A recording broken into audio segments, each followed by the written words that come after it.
மாயையின் வெளிப்பாடான தாரகன் புறப்பட்டு விட்டான். யானை முகமுடையவன், நான் தான் உலகில் பெரியவன், என்னை விட பெரியவன் யாரும் இல்லை, என்னை அடக்க உலகில் ஒருவரும் இல்லை என்கின்ற மாயையினால் தான் நாம் எல்லாம் வாழ்ந்து கொண்டிருக்கின்றோம்.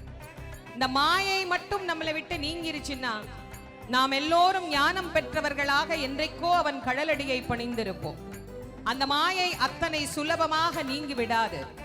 முருகப்பெருமான் தான் சிவபெருமான் சொல்லி அனுப்பிய குழந்தை என்று தெரிந்தும் கூட தங்கள் மீதும் தங்கள் வரத்தின் மீதும் அவர்களுக்கு இருந்த மிகப்பெரிய நம்பிக்கை, எப்படியும் நாம் தான் வாழ்க்கையில் வாழப்போகின்றோம், சின்னஞ்சிறு பாலகன் என்று முருகனின் உருவத்தை குறைவாக எடை போட்டு ஒரு குழந்தையாக முருகப்பெருமானை நினைத்து கொண்டு போர்க்களத்தில் புகுகின்றான் தாரகாசூரன். இந்த தாரகன் என்பது ஏதோ இங்கு நம் கண்முன்னே பார்த்து கொண்டிருக்கின்ற ஒரு உருவம் மட்டுமல்ல, நம் ஒவ்வொருவரின் மனதிலே இருக்கின்ற மாயை. இந்த மாயையை பற்றி சொல்லுகிற போது ரொம்ப அழகா சொல்லுவாங்க, சுத்தமாயா அசுத்தமாயா அப்படின்னு. இது எவ்வகையான மாயையாக இருந்தாலும் முருகப்பெருமான் முன்னாடி வந்தா அத்தனை மாயையும் அழிந்து போய்விடுமா. அதனால் தான் நமக்கு வாழ்க்கையில பயப்படுற முகம் என்னைக்காவது வந்ததுன்னா கந்தனின் திருவடியை நினைச்சுக்கோன்னு நமக்கு கற்றுத்தந்தார் நக்கீரர். தன்னுடைய திருமுருகாற்றுப்படையிலே மிக அழகாக சொல்லுகிறார், 5 முகம் தோன்றில் 6 முகம் தோன்றும், வெஞ்சமரில் அஞ்சேலனவேல் தோன்றும், நெஞ்சில் ஒரு கால் நினைக்கின் 2 காலும் தோன்றும், முருகா முருகா முருகா என்று ஓதுவார் முன் அப்படின்னு நமக்கு சொல்றார். இவன் தன் முகத்தை அஞ்சுகின்ற முகம் என்று நினைத்து கொண்டு வருகின்றான். ஆனால் 6 முகத்தின் பெருமை அவனுக்கு தெரியாது. இதோ முருகப்பெருமானுடைய வெற்றிவேல் வீரவேலாக புறப்பட்டு தாரகனை வதம் செய்ய இருக்கின்றது.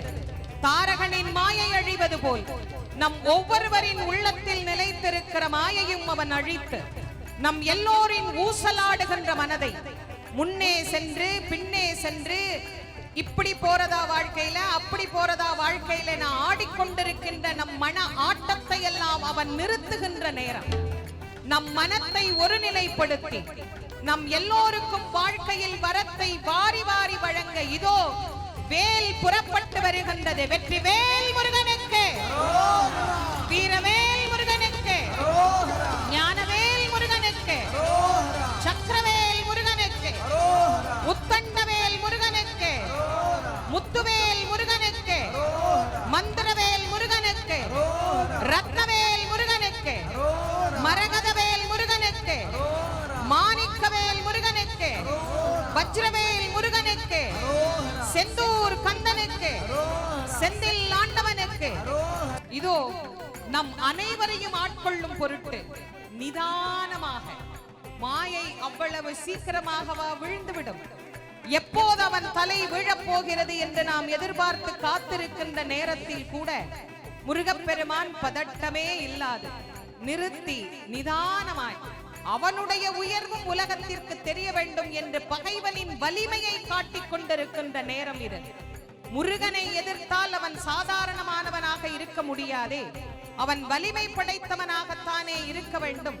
அவன் வலிமையையும் நாம் உணர வேண்டும் என்பதற்காக பகைவனுக்கும் வாழ்வு கொடுத்த வள்ளல், பக்தனை வாழ வைக்கும் வள்ளல் அல்ல, பகைவனையும் வாழ வைக்கும் வள்ளல்.